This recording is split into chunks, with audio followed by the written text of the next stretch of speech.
नमस्कार, capital TV देख रहे हैं आप। मैं हूं आपके साथ पूजा। ब्रेकिंग नाउ में बड़ी खबर तमिलनाडु से आपको बता रहे हैं, जहां तमिलनाडु की सियासत पल पल बदल रही है, क्योंकि किसी भी पार्टी के पास बहुमत का नंबर नहीं है। और इसी बीच बड़ी खबर ये सामने आ रही है कि थलापति विजय का शपथ ग्रहण तो अटका ही है, लेकिन एक बहुत बड़ा ट्विस्ट ये हुआ है कि डीएमके और एआईडीएमके अलायंस कर सकती है। तो क्या कुछ चल रहा है तमिलनाडु की राजनीति में, आपको बताएंगे। मेरे साथ जुड़े हुए कैपिटल टीवी के editor in chief doctor Manish Kumar और एग्जीक्यूटिव एडिटर राजीव जी। सर, क्या एआईडीएमके एनडीए से अलग हो रही है? देखिए, एआईडीएमके ने अपने आप को एनडीए से अलग कर लिया है। बाकायदा उन्होंने एक पत्र जारी करके ऐलान कर दिया है कि they are no more part of NDA. लेकिन इससे भी बड़ी खबर, भाई एआईडीएमके के पास एक भी सांसद नहीं है लोकसभा में। उसके जाने न रहने से अमित शाह को कोई फर्क नहीं पड़ता, मोदी जी को कोई फर्क नहीं पड़ता। लेकिन बड़ी खबर यह आई है कि डीएमके वालों ने लोकसभा के स्पीकर ओम बिरला को चिट्ठी लिखी। कनिमोझी ने चिट्ठी लिख करके ये कहा है कि अब हमारा अलायंस जो है कांग्रेस पार्टी से खत्म हो गया। हमें अब कांग्रेस के बगल में नहीं सीट पे बैठना है। अब जो बदले हुए राजनीतिक समीकरण है उसके तहत हमें कहीं और जगह दिया जाए, मतलब मोदी जी की तरफ जगह दिया जाए, इधर नहीं बैठना है। ये जो पूरा जो इंडी गठबंधन का जो सीट है वो कुनबा उधर रखो, हमें अलग जगह दो। इसका मतलब ये हुआ कि ये जो अमित शाह कल रात जाने वाले थे बंगाल, कलकत्ता, और प्रधानमंत्री से मिलने के लिए गए, तो वहां ये रातों रात खेल हो गया। और डीएमके का लोकसभा के अंदर 22 सांसद है, ये न्यूट्रल भी हो गए तो भी ताकत हो गई। और इशू बेस्ड अगर उन्होंने समर्थन दे दिया तो मोदी जी पावरफुल हो गए। तो आप ये देखिए कि कांग्रेस पार्टी ने आ बैल मुझे मार कुल्हाड़ी जो है अपने पैर पे मार ली कि अब ना आप घर के रहे ना घाट के। क्यों? क्योंकि आप तो चले गए ये एक्टर विजय के पास कि सरकार बनाओ, दो मंत्री पद दो, लूटेंगे, खाएंगे, चाशनी चाटेंगे। लेकिन हुआ ये कि गवर्नर साहब ने कहा कि पहले हमें 118 का नाम दो पहले। अब 118 का नाम नहीं आ रहा। अब खबर ये आ रही है, जैसा कि आपने कहा, कि डीएमके और एआईडीएमके के बीच बातचीत चल रही है।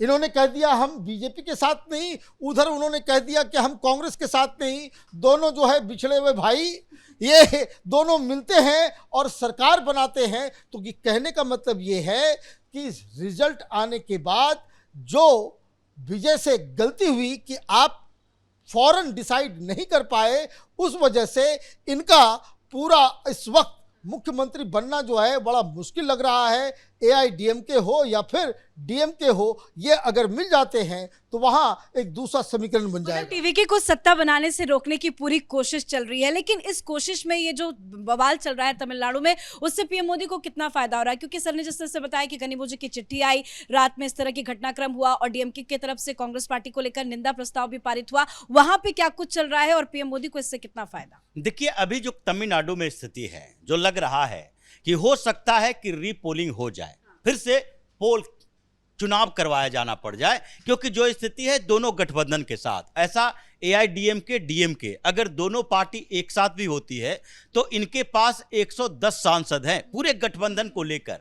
अगर कांग्रेस इनसे अलग होती है तो कांग्रेस के साथ ये दोनों एक साथ आएंगे नहीं। डीएमके ने मान लिया है कांग्रेस ने गद्दारी की है तो कांग्रेस को बाहर रखो। अब ये एकजुटता इसलिए है कि दूसरी पार्टियां जो उनके साथ खड़ी है, डीएमके गठबंधन का दूसरा हिस्सा यानी कि वीसीके हो गया, डीएमडीके हो गया, एआईएमडीके हो गया, ये सारी छोटी छोटी पार्टियां जिसके पास 1-2 विधायक हैं, ये सारे लोग ये मानकर बैठे हैं कि आगे हमें किसके साथ गठबंधन में रहना है। कांग्रेस ने अलग रुख अपनाया, उसको लगने लगा कि अभी सरकार में शामिल होते हैं, अभी सरकार टीवीके की है और आगे के समय में जो जिस तरीके से तमिलनाडु में राजनीति बदलती है, तो 2029 के लोकसभा चुनाव में उस समय हमारे पास बार्गेनिंग पावर ज्यादा रहेगी। हम गठबंधन की सरकार में रहेंगे। टीवीके का समर्थन अभी थोड़ा बढ़ रहा है, जो रिपोर्ट वहां से इन लोगों को मिली कि टीवीके का समर्थन बढ़ रहा है। लोकसभा चुनाव आएगा तो उस समय हमारे लिए एक बेहतर अपॉर्चुनिटी होगी, क्योंकि हम गठबंधन में हैं, तो फिर हम उसे धमकी दे सकते हैं कि सरकार गिरा देंगे। नेगोशिएशन होगा तो 39 सीटें हैं। पिछली बार लोकसभा में जब इन लोगों ने चुनाव लड़ा, डीएमके इनको 8 से 10 सीटों के बीच देती है, क्योंकि CPI, CPM, DMK, PCK, VCK, ये सारी पार्टियों को एक एक 2-2 सीटें देनी होती है। तो ऐसे इस गठबंधन में 9 सीटों पर चुनाव लड़ा कांग्रेस और 9 की 9 सीटें जीत गई। ये 22 की 22 सीटें जीत गए डीएमके वाले। तो ऐसी स्थिति में कांग्रेस को लग रहा है संभावना, अगर डीएमके का वोट बेस उसी तरह का टीवीके का वोट बेस हो, और अगर तमिलनाडु में 39 में से 18-20 सीटें हमें लड़ने को मिले तो कम से कम 15 का आंकड़ा पार कर सकते हैं। और ये रणनीति जो बना रहे थे, इसीलिए बीच बीच का रास्ता अपनाया कि नहीं, अभी समर्थन नहीं देंगे, जब विश्वास मत हासिल करना होगा तो उस समय मंत्रालय के साथ समर्थन देंगे। लेकिन यही मामला अटक गया। गवर्नर ने कहा ये प्री पोल अलायंस और पोस्ट पोल अलायंस में अंतर होता है। आप कर्नाटक का जिक्र करोगे, अभी बड़ी बड़ी चर्चाएं हो रही है कर्नाटक में कैसे येदियुरप्पा को सरकार बनाने का मौका दिया गया था। हर जगह की स्थितियां अलग है और इसीलिए गवर्नर को यह अधिकार दिया गया है कि चुनाव के बाद अगर हंग असेंबली हो या हंग पार्लियामेंट हो तो प्रेसिडेंट के पास यह अधिकार है कि वैसी स्थिति में आप अपने विचार से देखें, अपने दिमाग से देखें कि क्या किसी को सरकार बनाने के लिए मौका दिया जाएगा तो आगे अव्यवस्था पैदा होगी, हाउस ट्रेडिंग होगा। यही बात तो यहां है, क्योंकि कर्नाटक में उस समय जब चुनाव परिणाम सामने आया तो कांग्रेस और जेडीएस दोनों एक साथ चुनाव नहीं लड़ी थी। जेडीएस अलग से चुनाव लड़ी थी और उसमें भारतीय जनता पार्टी को था कि हो सकता है जेडीएस से समर्थन की उम्मीद हो सके। लेकिन यहां तो 2 गठबंधन है, एआईडीएमके, डीएमके और तीसरा टीवीके है। टीवीके को सबसे बड़ी पार्टी बनी है। अब ये दोनों गठबंधन से जो बाहर निकल रहे हैं, इसका मतलब है कि आपने चुनाव जिस मुद्दे पर लड़ा उससे बाहर हो रहे हो और आगे अगर विश्वास मत हासिल करने का मौका मिलेगा तो फिर आप हॉर्स ट्रेडिंग करोगे, यानी कि विधायकों को खरीदोगे। और अगर किसी पार्टी के दूसरे पार्टी के विधायकों ने आपको समर्थन दिया तो वो विप जारी होगा, वो सीट खाली होगी, तो एक सरकार जो बनी हुई सरकार है उसमें उस पार्टी को चुनाव लड़ना होगा जो आपको एज देगा। ये डेमोक्रेसी में ये लोग जो लेवल प्लेइंग फील्ड की बात कर रहे हैं, ये लेवल प्लेइंग फील्ड नहीं है कि पहले सरकार बना लो उसके बाद उपचुनाव में जाओ, या पहले से आप इस्तीफा दे दो, लोगों की संख्या कम दो, असेंबली की संख्या कम कर दो, विधायक कम होंगे तो आपको समर्थन की जरूरत पड़ेगी, जितने समर्थन की जरूरत पड़ेगी उतना ये मैजिक नंबर कम हो जाएगा। तो इसलिए अभी वहां ऐसी स्थिति है कि सरकार बनाने न देने के लिए एआईडीएमके, डीएमके पास आ रहा है कि नहीं, एक और केजरीवाल नहीं चाहिए हमें। जिस तरह केजरीवाल आया, कांग्रेस ने बेवकूफी की, 49 दिन की सरकार बनाई और वो फिर से ऐसी सरकार बनाया कि कांग्रेस को खत्म कर दिया। इसलिए डीएमके एआईडीएमके के बीच एक तीसरा पार्टनर क्यों आए, इसलिए दोनों जो डॉक्टर साहब ने कहा बिछड़े हुए भाई एक ही जगह से निकले। करुणानिधि और एनटीआर दोनों एक ही साथ राजनीति करते थे, अलग अलग हुए हैं और अलग होने के बाद फिर से एक होने की संभावना है। और सत्ता के लिए तो दुश्मन भी दोस्त बन जाते हैं। लेकिन मैंने शुरू में कहा कि पल पल घटनाक्रम बदल रही है। अभी खबर आई कि लेफ्ट की पार्टियों ने विजय को समर्थन देने का ऐलान कर दिया। विजय ने फिर से गवर्नर से मुलाकात के लिए समय मांगा है। इतनी खिचड़ी जो पक रही है, इतना आसान समझ में आ रहा है कि शपथ हो जाए, सरकार गठन हो जाए। देखिए, वहां केजरीवाल बनने की जुगाड़ में है ये एक्टर विजय।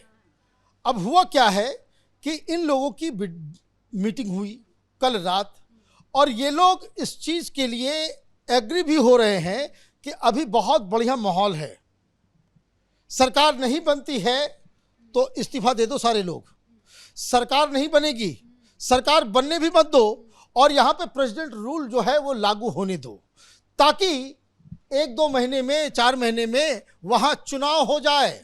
और अभी जिस लहर पे चल रहे हैं, जो केजरीवाल ने किया था कि पहली बार आपके पास सत्ता नहीं आई, कुछ चीज़ से आप बच गए और उसके बाद जब राष्ट्रपति शासन लगा, सरकार आपने छोड़ दिया और जब चुनाव हुआ तो आप पूरी तरीके से स्वीप कर गए।